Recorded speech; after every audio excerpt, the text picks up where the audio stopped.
It's part 4 of the Wales series here in, well, Wales. And we're leaving this hotel I stayed at for 2 days in St. David's, and I can't pronounce it. I cannot pronounce the name of this hotel, so I'm going to put it down here somewhere so you guys can check it out. But awesome time here in Pembrokeshire. And now heading south towards Swansea, and I've got a couple more photo shoots planned, so let's cruise.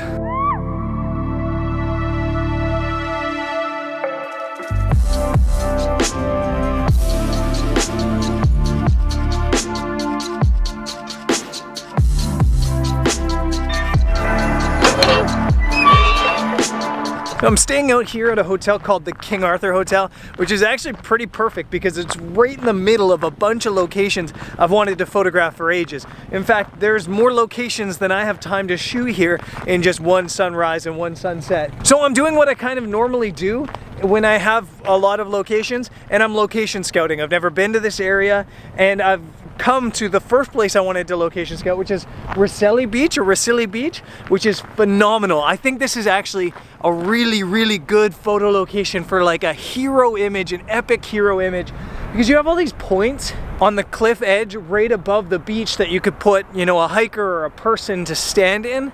And then you've got that beach and the cliff sides and just this beautiful seascape here to photograph. So I think this is an epic location. I've already marked it with a little bit of a star on my Google Maps as come back here, come back and shoot this spot, because I think this is phenomenal. I'm also gonna hike out to the end. It's about probably 45-minute hike, and just see what it looks like up there.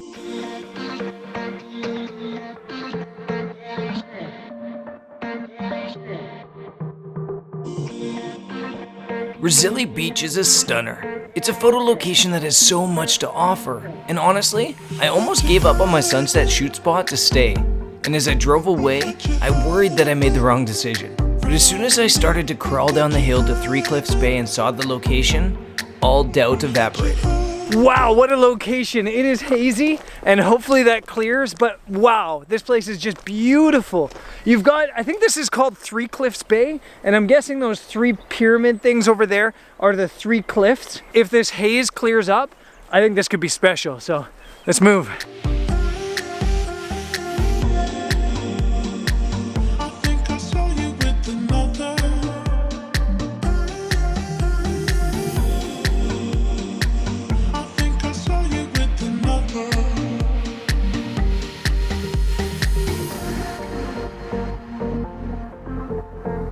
It's really a shame, but the fog has kind of come in more. It's gotten more hazy, and it doesn't look like it's gonna let up by sunset. And it's sad because this is such a beautiful location. This is such a great photo spot.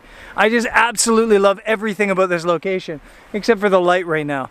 That being said, I'm gonna wait. Maybe until after sunset, maybe until there's like a little bit of blue tinge in the sky. I still got my fingers crossed the haze is gonna lift, but yeah, I think we'll just have to sit and wait it out.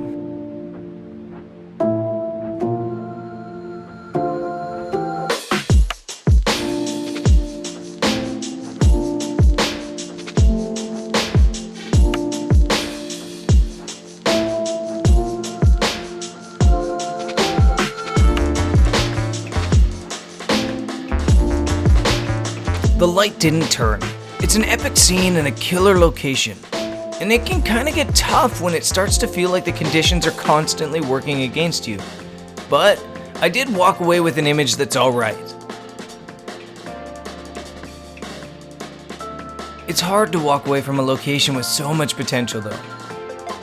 The beauty of life as a travel photographer, however, is there's always tomorrow. There's always another location.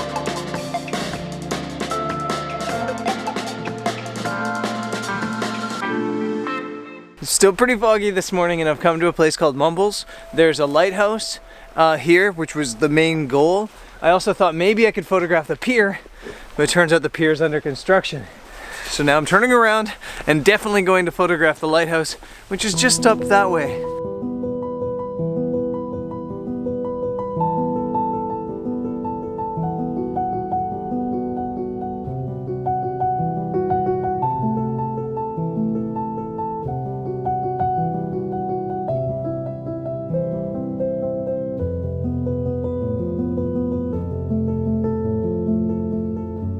Oh man, it was looking like this morning had some potential. This is a really beautiful location, the lighthouse, but right as sunrise is happening, and it's happening in about 2 minutes, this fog just rolled in really hard. And even though the lighthouse is only like 10 meters in front of me, I can't see it. I can only hear the siren for it every now and then. I can't see the pier anymore, which is only 15 meters that way. Yeah, bust. But I think the thing with being a travel photographer is that you can't really see these things as failures. You see them as location scouting opportunities. As long as you've learned something, you don't lose. You can come back to this location at another point when the fog's not, you know, heavy. And you know exactly where to walk, you know exactly what to shoot. You've even got compositions figured out. So yeah, this trip to Wales hasn't produced the greatest images. Let me jump in from the future right here. And if I look tired, it's because we're in Patagonia and the light and the weather has been amazing since we got here. So we've been shooting sunrise, sunset, even stars, and it's been crazy, and all that is on its way in a couple episodes. I think the first Patagonia episode will probably come out on Thursday. Anyways, let's talk about this current video. This video is called My Photos Suck. And it's not that my photos, well no, the photos suck. I'm not gonna beat around the bush. And a couple people have commented on the past couple of videos saying, Brendan, the photos aren't up to standards.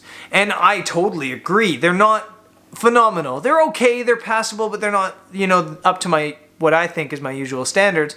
And a lot of that comes down to the fact that the conditions were just totally wrong for the itinerary I had. And it's not like anybody's fault. The itinerary was phenomenal. It was just that the light didn't work at the places that I wanted to shoot and was supposed to shoot based on the situation. It was just because it was blue sky in Wales, and when does that happen? And then on top of it, I think I made a mistake. I could have and I should have used those blue skies to my advantage by going out and shooting star photography, astro, every night, and that's what I should have done. And really, I think, from my point of view, that was really the only mistake I ever made, or I made on this assignment. I think I did pretty well at all the locations I went to. I just think I probably should have focused on shooting stars the entire time in Wales, but who could predict blue skies in Wales? So what happens when your photos suck and you're on assignment? There's been a couple people who have asked this. What happens if you go out on an assignment and the client goes, Brendan, these photos aren't good enough? Well, the reality is that's understood. It's understood that the weather changes. It's understood that some things are out of your control. It's the risk the client takes. So there's no clause in the contract ever that says if your photos suck, we will not accept them.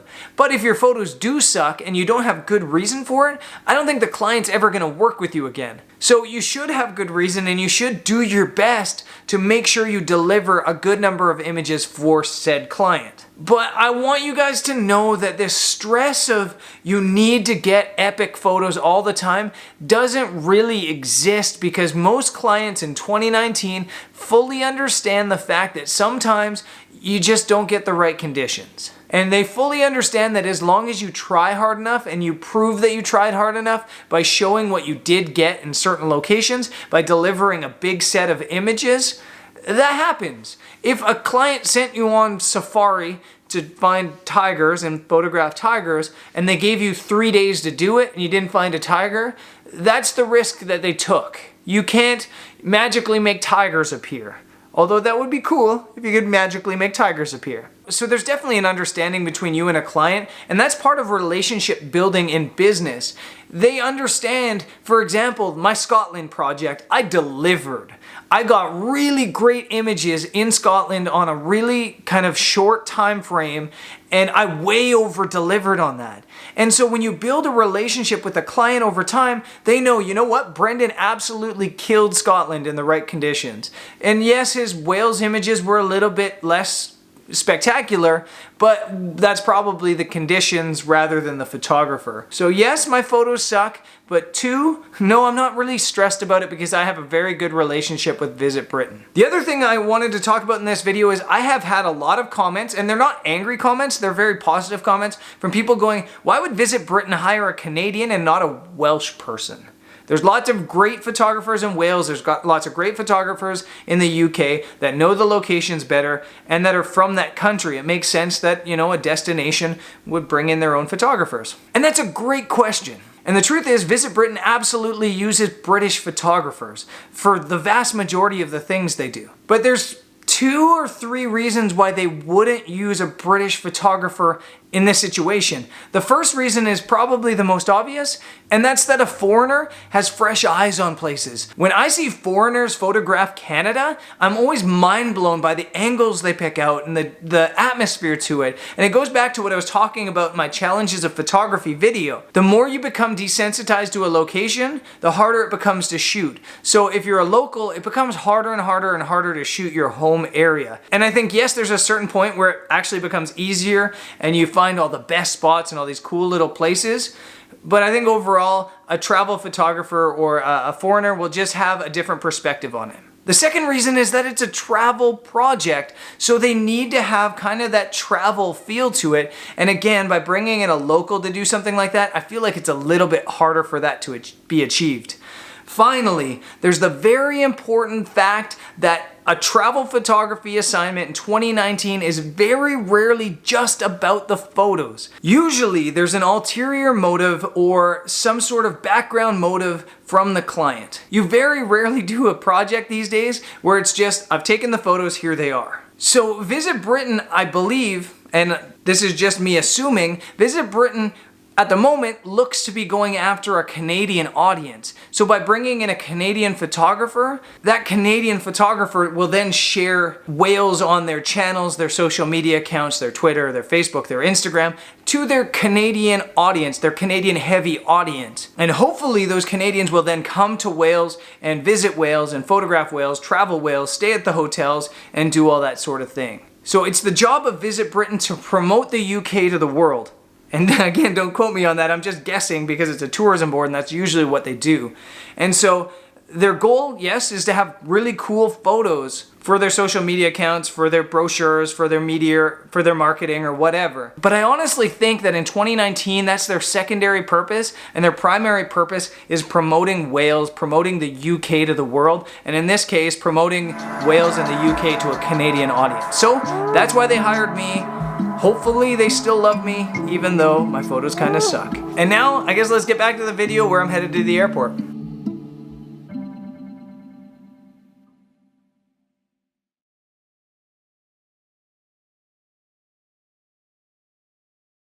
Okay, so I'm at Heathrow and I'm heading to Patagonia. I'm heading to Santiago. Jody's coming as well. Don't worry about Jody, she's coming as well. She just booked a different flight than I did because I booked this like 12 months ago because I'm prepared like that. So Jody's on another flight, flying via Buenos Aires. I'm flying via Bogota. And yeah, excited to be heading back to Patagonia. I'm going to end this vlog here. It's been fun in Wales, it's been fun in the UK, but I'm so looking forward to getting to Patagonia and spending a whole month down there. So I'll see you guys there. Peace.